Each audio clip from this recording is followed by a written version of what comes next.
cristiana, preparándose, pero no como para tomarlo para mí, sino para ejercerlo también. Y más cuando toda la mayoría de nosotros estamos ya dentro de la iglesia y en el servicio del Señor.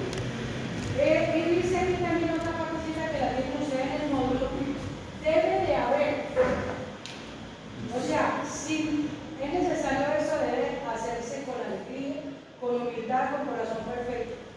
Haber una diferencia entre siervo orgulloso y siervo humilde, que se note, pero principalmente debe de haber una visión en el servicio. Y compromiso, que en otras palabras quiere decir visión y misión. El hermano en la reunión de los servidores no está explicando acerca de eso.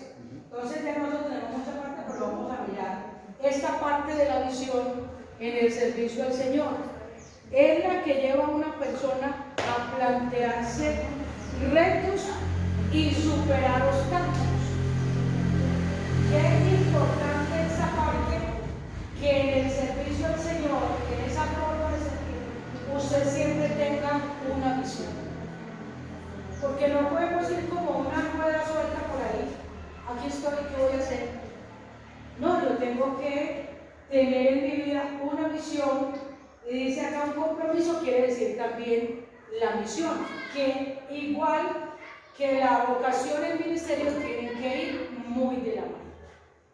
Usted puede decir, yo tengo visiones, pero si usted no cumple o no tiene ese compromiso de ejecutarla, se queda como simplemente como en un pensamiento y no más. Entonces es necesario que ambas vayan juntas, visión y compromiso.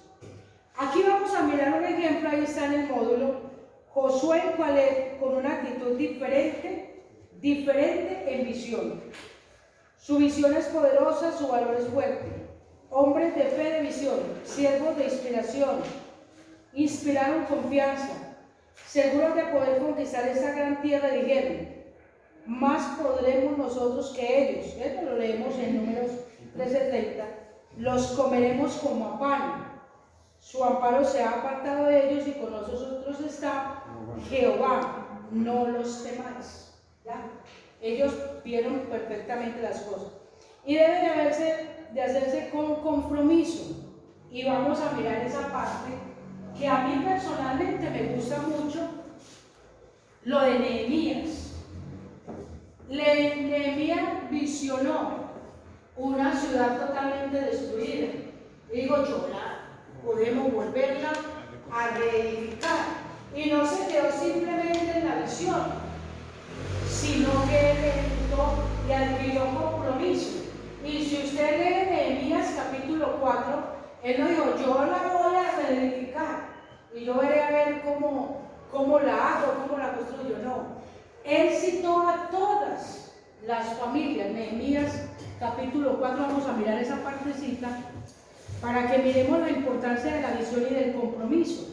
Porque él no se quedó solamente con mirar que la ciudad estaba destruida y que eso se puede reedificar, eso se puede hacer. Y hay que tener muy en cuenta la palabra reedificar, construir sobre algo que ya había sido construido, porque no era simplemente edificar, no, reedificar una ciudad que ya estaba destruida. Entonces Nehemías capítulo 4 verso 13, mire lo que dice: entonces por las partes bajas del lugar detrás del muro y en los sitios abiertos puse al pueblo por familias, con sus espadas, con sus lanzas y con sus arcos.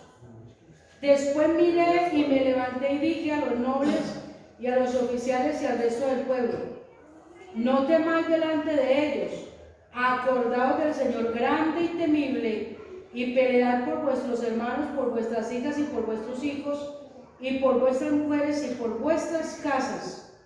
Y cuando oyeron nuestros enemigos que lo habíamos entendido, y que Dios, mire qué importante, yo no dedicarme a pensar que yo lo puedo hacer con mis capacidades, de que yo organicé, como pudiera haber dicho Nehemías, esto por familias. que él dice: cuando oyeron nuestros enemigos que lo habíamos entendido y que Dios había desbaratado el consejo de ellos, nos volvimos todos al muro, cada uno a su tarea. O sea, el servidor en esta parte de la visión y el compromiso jamás debe dejar de lado al que lo ayuda, que es Dios. Nunca lograremos nosotros triunfos, victorias y cosas que tengamos visionadas solamente con mis capacidades. Aquí siempre el más importante siempre será el Espíritu Santo en nuestras vidas para poder lograr visión y compromiso.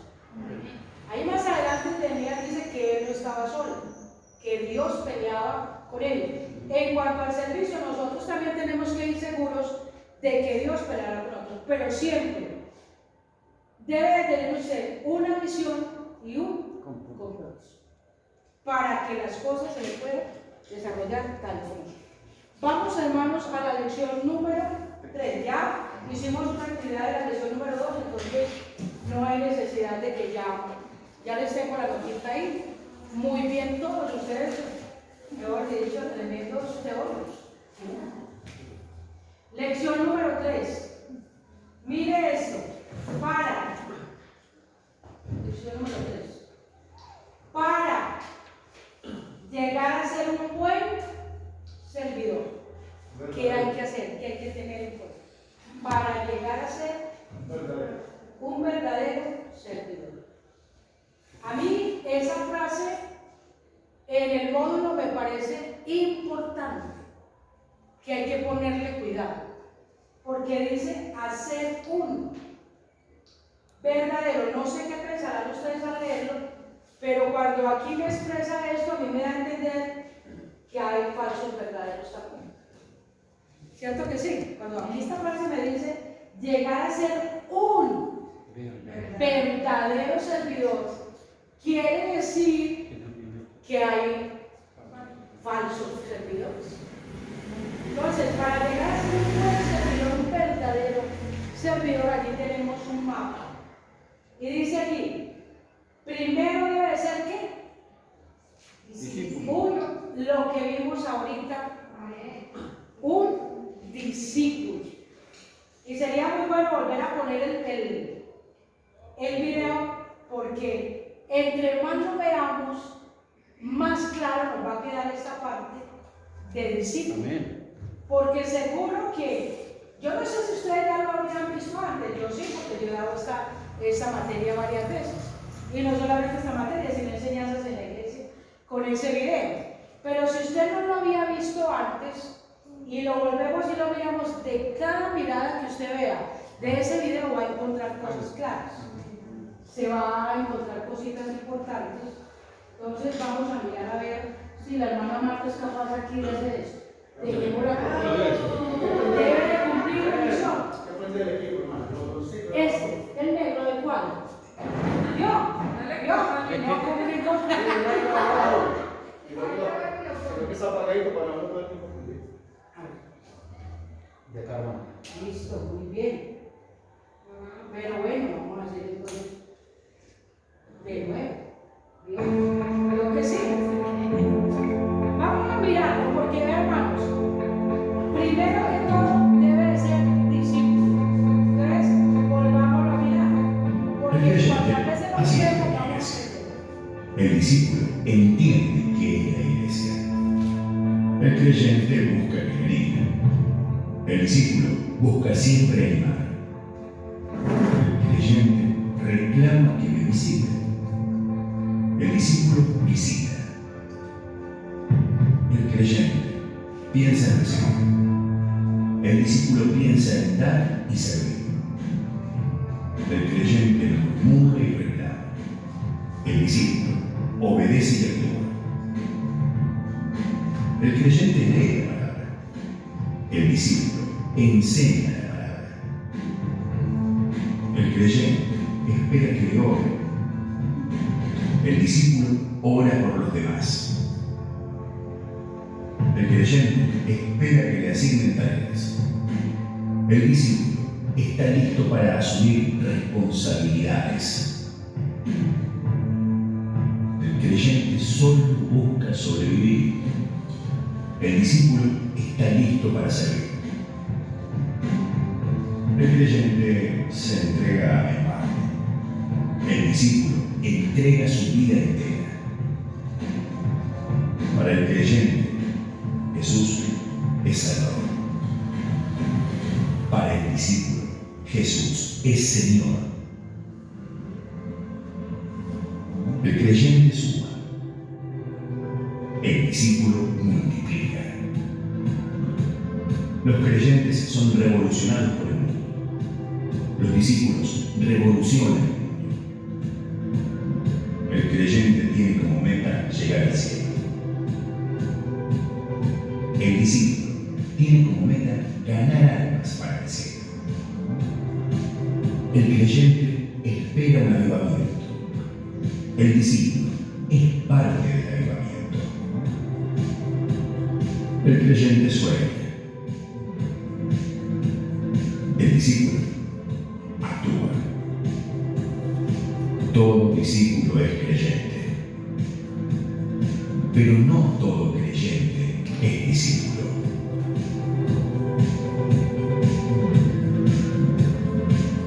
¿Vos sos creyente o discípulo? ¿Qué querés ser?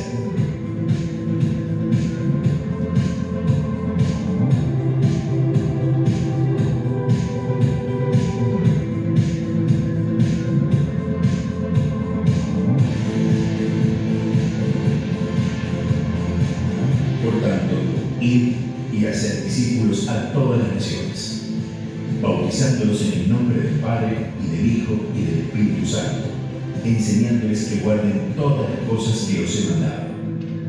Mateo, capítulo 28, versículos 19 y 20. Si vosotros permaneciereis en mi palabra, seréis verdaderamente mis discípulos, y conoceréis la verdad, y la verdad os hará libres. Muy bien. Vamos, entonces, ¿qué estamos? ¿Listo?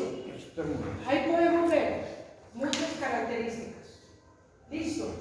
Y si pudiera preguntarles a ustedes, cada uno para responder, pues ya lo tendrían más claro. ¿Listo? Y hay detalles muy importantes. Entonces vamos a la parte del discípulo. ¿Listo? Un buen servidor aprendió a ser un buen discípulo. El discípulo es la persona que siempre está aprendiendo de su maestro. Miren con lo que termina el video. Por tanto, ir y hacer discípulos. Eso es importantísimo. Nosotros nos hemos dedicado a cumplir Marcos 16, ir por todo el mundo y predicar el evangelio a toda criatura. El que creyere y fuera bautizado será salvo, mas el que no creyere será condenado, porque resaltamos más ese que el de Mateo 28 por el prejuicio de bautizarnos en el nombre del Padre, del Hijo y del Espíritu Santo, porque algunos creen que al mencionar eso es que somos trinitarios, y resulta que no, porque si usted y yo tenemos entendido ese texto, podemos decirlo las veces que sea, bautizándolos en el nombre, en el nombre, exacto. Pero yo he visto personas a mi lado muy cercanas donde dicen, no, es que yo casi no cito ese texto porque me van a decir que sí somos trinitarios. Yo que fui trinitario, tuve la experiencia de estar en un grupo trinitario y defender según la Biblia, gramaticalmente la teología. Hoy yo puedo decir, la parte del nombre de Jesús es por revelación. Amén. Es por revelación. Amén, amén. A mí ya eso no me confunde decir Padre, Hijo y Espíritu Santo. Yo no tengo ninguna confusión. Pero antes de que el nombre fuera revelado en mi vida, sí. Porque yo quería, a través de la Escritura, mostrar que mire, que el Padre, que el Hijo, que el Espíritu Santo, Dios Jesucristo actuando como hombre, que mire, que se cansó, que oró, que tenía sed, que tenía... Que oraba al Padre. Exacto, que mire que oró al Padre y uno sacaba ahí que, porque la gente dice, entonces Dios murió. Esa es la que más el trinitario sabe. Si Jesucristo es Dios, entonces Dios muere. Yo tengo que tener la claridad de decir, Jesucristo es Dios manifestado. Pero ustedes ven eso en otra materia, ¿no? Listo, discípulo. Entonces, hermanos, ese texto tenemos que tenerlo muy en cuenta nosotros. Amén. Y creo que ambos se tienen que resaltar para evangelizar, pero sobre todo ese, porque ese sí es para nosotros en lo que vimos anteriormente de cumplir eso, visión y el compromiso. Porque el texto dice, enseñándoles que se pongan la falda larga, la corbata larga, que no se pinten las uñas, que no es eso. Enseñándoles que guarden todas las cosas que yo os he mandado. Y aquí estoy con vosotros todos los días hasta el fin. Sino que es que, pues, como algo que se me vino a la cabeza, que yo creo que es bueno decirlo, lo que pasa es que hay muchos, digámoslo, predicadores, pues que salen a evangelizar, evangelistas, digo yo, que tienen muchos prejuicios ellos. Eso. Entonces, esos prejuicios quieren que los carguen también Los otros. Yo digo que, mire, por ejemplo, en estos días estamos mirando la visión, que yo digo pues que la iglesia tiene una visión, ¿cierto? Entonces yo digo que primero que todo, yo creo que hay que tener líderes con esas cosas, con esas características. Porque es que, por ejemplo, mire que Pablo decía, es que pues, Pablo no hacía cosas que él sabía que no eran pecados, pero no hacía frente a la iglesia para que la iglesia no dijera, hombre, pero es que mira que, ¿cierto? Entonces, por ejemplo, yo digo, pues, es que os voy a enseñar primero que todo, es que usted tiene que vestir de esta manera, usted tiene que servir a Dios de esta manera. Entonces, están como quien dice, en vez de ganar almas, están perjudicando, digámoslo así, la iglesia, o sea, el crecimiento de la iglesia. Correcto, sí señor. Vean, hay un texto, San Juan 3:16. Vamos a mirarlo a propósito en este momento porque necesitamos en esa parte de vocación y ministerio saber esa parte, porque el ministerio es lo que nosotros vamos a expandir el evangelio o a anunciar la palabra de Dios que llegue a otras personas. Entonces San Juan 3:16 da una claridad, porque es que generalmente cuando estamos evangelizando, anunciando esa palabra, tratamos de condenar a la gente. Y la estamos condenando más que todo, como dice el hermano Rubén, y gracias por ese aporte, por mi propio prejuicio. No porque la Biblia lo dice. Mire, 3:16 dice, 17 dice, porque no envió Dios a su Hijo al mundo para condenar al mundo, sino para que el mundo sea salvo por él. El que en él cree no es condenado, pero el que no cree ya ha sido condenado. ¿Por una razón? Porque no ha creído en el nombre del unigénito Hijo de Dios. Y qué bueno aprovechar este momento hoy para esa parte de la visión y del compromiso y cómo debe de ser ese servidor. Hombre, no nos enfoquemos tanto en esa parte que no la hacemos nosotros.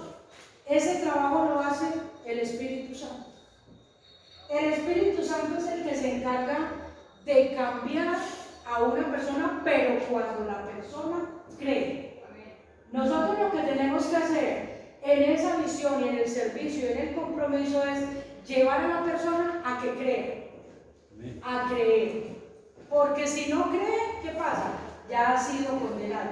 Y también dice claramente cuando no ha creído en qué. Porque también llevamos muchos a que crea en la iglesia pentecostal, ¿no? Porque la iglesia pentecostal es un rótulo. Hay otros que también bautizan en el nombre de Jesús. Hay otros que no solamente la pentecostal, hay otros también. Entonces yo tengo que llevar en esa visión de ver a alguien que está perdido y en el compromiso yo debo de plantear, Señor, ¿cómo le voy a hablar a esta persona de tal manera que yo la veo perdida, no la quiero ver perdida? Entonces yo tengo que llevarle un mensaje y en esa misión debo de ir a ver, a hablarle, así sea llevarle chocolate. ¿No se cree que un alma también se necesita gastar plática? Amén. Amén. Sí, porque uno puede ir donde una persona a saludarla, ve, te trae esta chocolatinita aquí. Y no a mí me pasó, perdonen que les hable pues de mi persona, sino que las experiencias vividas también es importante contarlas aquí. En el primer lugar donde estuvimos en el Santo Ministerio que Dios nos permitió trabajar, era un lugar donde no habían creyentes. La mayoría, bueno, la gente eran simpatizantes del Evangelio. Pero había una señora que tenía la rodilla, como bonita como yo, pero ella tenía como las rodillas pegadas. No sé. Pero era muy dificultoso para ella caminar. Y ella me decía, va a venir por mí a la Marta para ir al culto. Y yo dije, pues sí, voy. Y había que cruzarla así todo un lote. Y ella paso a paso.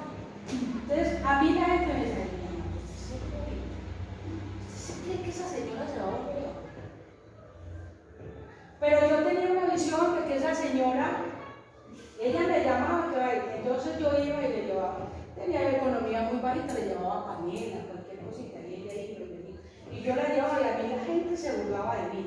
Pero yo no le prestaba atención a eso porque yo veía que en ella algún día Dios iba a hacer alguna obra en ella. Entonces iba y la traía. Entonces la gente me decía, vea, no le ponga a mi Marta con eso que mire que allá está con el hombre. Y a mí no me interesa. A mí no me interesa con quién esté. Solo que ella me dice que la traiga al culto, la traigo al culto. Y vuelvo y la llevo. Mis niñas estaban más pequeñas y ellas me llevaban, me la ayudaban a llevar, me la ayudaban a traer. Después de 15, 16 años, estábamos ya de pastores en Yolobó. Ella llamó. Hasta me extrañó. Yo, usted no sabe con quién hablo. Para nada. Habla con Blanca, que ajá. ¿Usted se acuerda? La que usted pasaba el lote, caminando. Es que para la gloria del Señor me bauticé en el nombre de Jesús. Entonces, mire, aquellos que decían, ay, usted está perdiendo el tiempo de llamar, yo consideraba que no, porque yo tenía la visión de que algún día, no por nosotros, sino que algún día ella se convertía al Señor y para la gloria del Señor. Entonces, bueno, ¿qué hay que hablarles? De que sean bautizados, que crean. Porque después que la persona cree, es que se bautiza.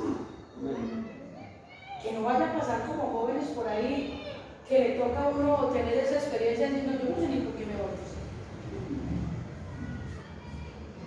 La verdad, yo no sé ni por qué ni para qué. Entonces, en la misión que tenemos de ¿listo? Discípulos. Que estos discípulos sean caracterizados por qué.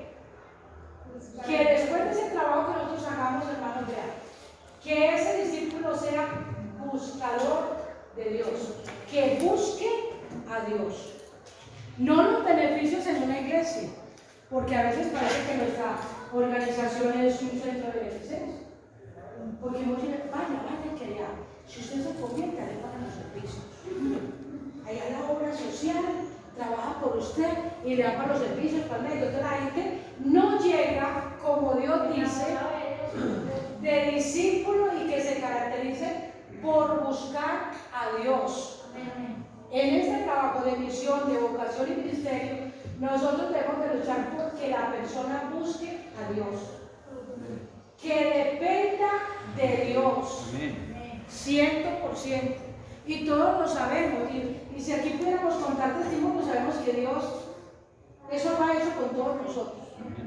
En momentos que nosotros hemos estado escasos de verdad, sin nada, Dios ha mandado a alguien. Por lo menos en mi vida he tenido esa experiencia.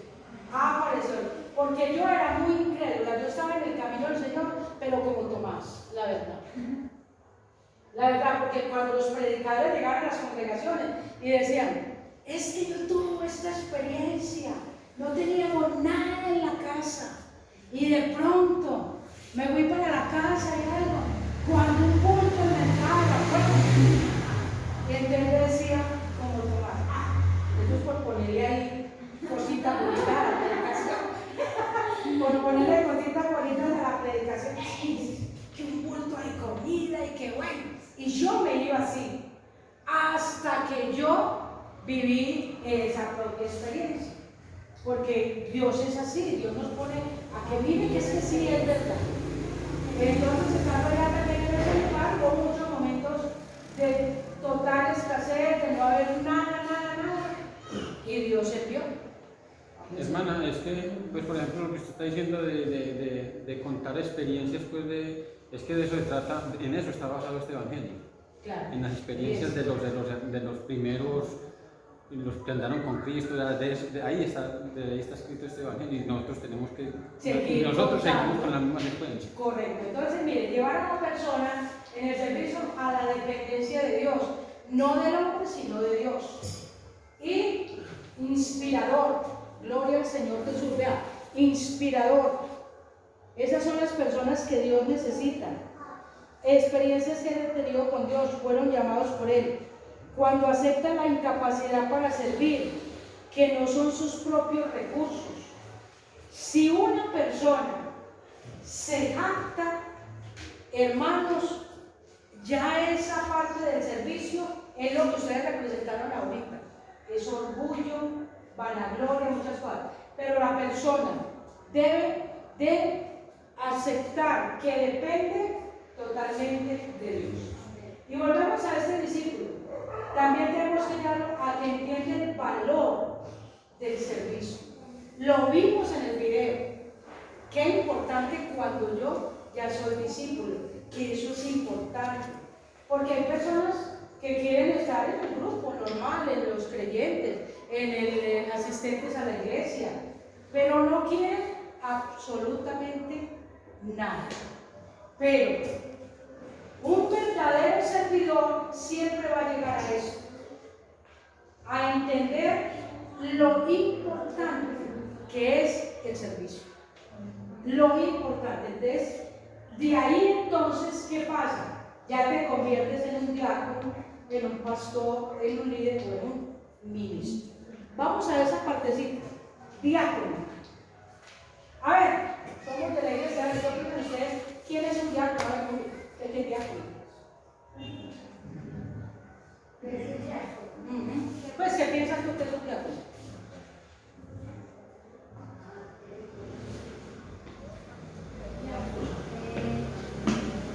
Porque yo oigo, perdón.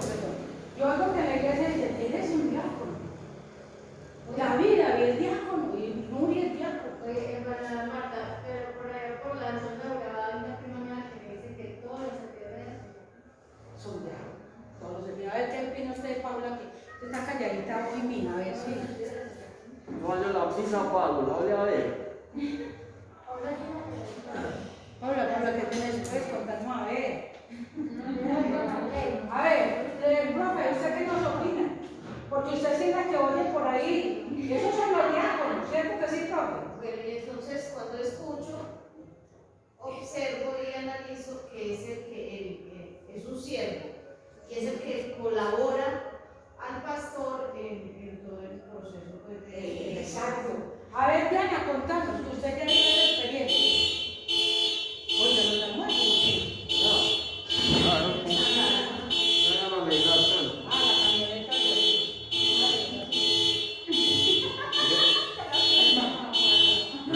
pues yo digo que diácono es el que ejerce como más liderazgo en una congregación, o sea, como el que, o sea, yo digo que es como un líder en una congregación.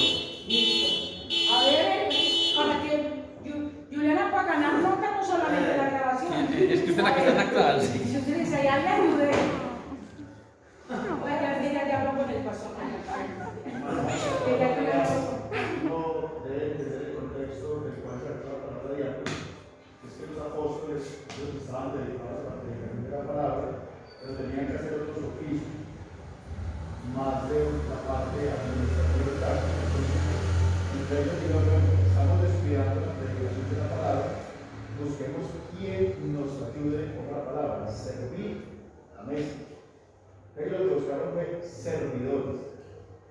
Y aunque pareció un oficio mínimo, que era servir a la mesa, los requisitos eran que fueran llenos del Espíritu Santo, de sabiduría y de un testimonio. Muy Lo que bien. pasa es que en nuestro contexto lo llevamos a una parte muy administrativa. El diácono es, aunque sí, dentro de nuestras organizaciones es una parte que toma la junta del año, pero la virtud del diácono es el servicio independiente. De hecho, un diácono tiene que estar dispuesto para cualquier cosa en la iglesia. No le casilla es el líder de jóvenes, no, sino que está dispuesto para cualquier actividad dentro de la iglesia. Muy bien ese aporte, hermano Freddy, porque ahí es donde vamos. Dentro de nosotros se ha determinado, sí, así, como localmente, como estructuralmente, los diáconos son la junta local, pero realmente, de acuerdo a lo que está escrito acá, mire que dice diácono significa siervo. Al comienzo de la iglesia primitiva se le llamó así a los seguidores de Cristo y a cada creyente. Los que le dimos la vuelta fuimos nosotros, que digo, nuestra parte administrativa, de solamente delegarlo como a la junta local, pero realmente, de acuerdo a la palabra, diáconos en la iglesia somos todos los servidores.